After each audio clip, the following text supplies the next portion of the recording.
Critical Explorers, it's like trying to solve a mystery and you're digging for clues and how to find the answer. Whereas just looking at a textbook, it's like just giving it to you, and it's kind of boring compared to Critical Explorers. It allows us all to communicate with each other, to help each other learn, and not just oh, that's what you think, and so that's gonna stay with you, and that's what you're gonna know. It allows us all to become one student and become we're able to learn all together and not just separately. I think it's easier to learn with a whole group of people because there's a ton of different things being thrown around, and it's a lot easier to learn like that. When I first encountered Critical Explorers, I definitely thought, I don't know if this can work in a public school. I thought this must be something made for, independent schools, private school kids that have a lot of time and they've got a lot of cultural capital, and it was a different kind of environment with, I thought, perhaps less variety.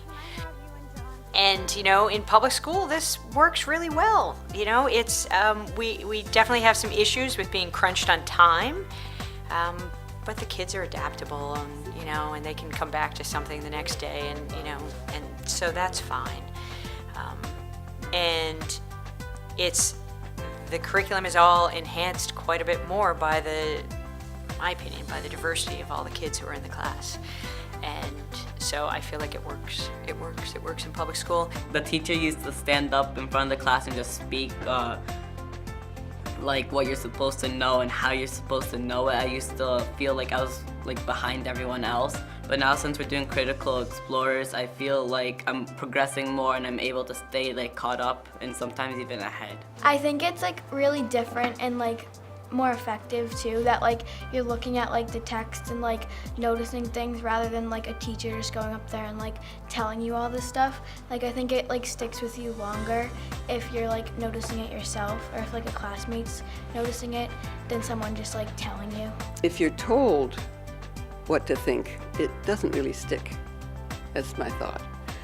So, and it often stops you thinking. Most of the time when you're not the one actively trying to figure something out, you're really not paying much attention to what's going on, and you're not learning much. When a veteran teacher comes to me and says, I've been through a lot of professional development opportunities before, and this one really hit home for me, it really resonated with me. You have to give the teachers a chance to explore that as much as they can. Students feel in control, and they're empowered in Critical Explorers. They make meanings of themselves, and that's one way that students are benefited. You almost can see their brains whirring as they're thinking about things, and you can see how the discussions are deep and rich. I think one reason that is the case is because students know that they are driving the discussion to what the whole class wants to be as its conclusion.